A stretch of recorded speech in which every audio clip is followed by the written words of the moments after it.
नागपुरात आज लाडकी बहीण योजनेचा मेळावा होणार आहे। नागपूर शहरातील रेशीमबाग मैदानामध्ये हा मेळावा होणार आहे। या मेळाव्यासाठी नागपूर विभागातील लाडक्या बहिणी मोठ्या संख्येने उपस्थित राहण्याची शक्यता आहे। तर या मेळाव्यासाठी राज्याचे मुख्यमंत्री आणि दोन्ही उपमुख्यमंत्री आज नागपूरमध्ये असणार आहेत। मुख्यमंत्री एकनाथ शिंदेंसह दोन्ही उपमुख्यमंत्री यावेळी उपस्थित असतील। मुख्यमंत्री आणि दोन्ही उपमुख्यमंत्री लाभार्थी महिलांशी संवाद साधणार आहेत। नुकतीच राज्य सरकारने लाडकी बहीण योजना जाहीर केली आहे। या योजनेनुसार लाडक्या बहिणींना 1500 रुपये महिन्याला दिले जात आहेत आणि 2 हप्ते काही महिलांच्या खात्यामध्ये जमा झाले आहेत। त्याच पार्श्वभूमीवर या योजनेचा प्रचार करण्यासाठी सरकारकडून लाडकी बहीण मेळावा घेतला जातोय आणि आज नागपूरमध्ये हा मेळावा असणार आहे। मोठ्या संख्येने महिला यासाठी उपस्थित राहण्याची शक्यता आहे। तर महायुती सरकारकडून लोकसभेमध्ये जो काही फटका बसलेला आहे महायुतीला, त्यानंतर आता विधानसभेच्या पार्श्वभूमीवर महायुतीकडून महिला मतदारांना आकर्षित करण्याचे प्रयत्न सुरू असल्याचं दिसून येते। लाडकी बहीण योजना जाहीर झालेली आहे आणि याच लाडकी बहिणीचा मेळावा आज नागपूरमध्ये होणार आहे। त्यामुळे या मेळाव्याला कसा प्रतिसाद मिळतो ते बघावे लागेल। दरम्यान या विषयी अधिक माहितीसाठी आपले प्रतिनिधी ज्ञानेश्वर पवार हे थेट नागपूरमधून आपल्यासोबत जोडले गेले आहेत। ज्ञानेश्वर, काय सांगाल? लाडकी बहीणचा मेळावा आज नागपूरमध्ये होतोय, कसं दृश्य या ठिकाणी पाहायला मिळतंय?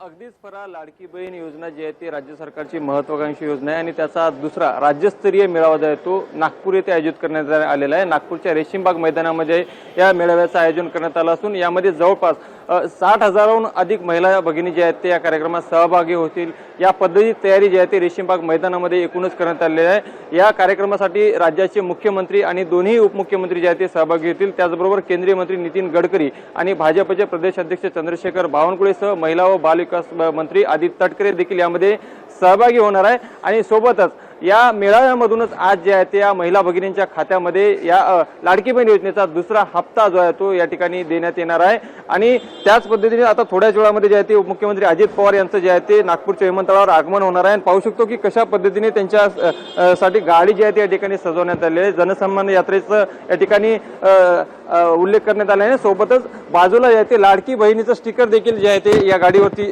लावण्यात आलेलं आहे। आणि याच पद्धतीने गाड्या जे आहेत ते पाहू शकतो की एका रांगेने उभ्या आहे। आता थोड्याच वेळामध्ये अजित पवार जे आहे ते नागपूर विमानतळावर दाखल झाल्यानंतर ते दीक्षाभूमी येथे अभिवादन करणार आहे आणि त्यानंतर काटोल येथे त्यांची शेतकऱ्यांशी आणि महिलांशी जे संवाद देखील साधणार आहे आणि त्यानंतर लाडकी बहीण योजनेच्या कार्यक्रमामध्ये जे आहे ते रेशीमबागमध्ये ते येणार आहे।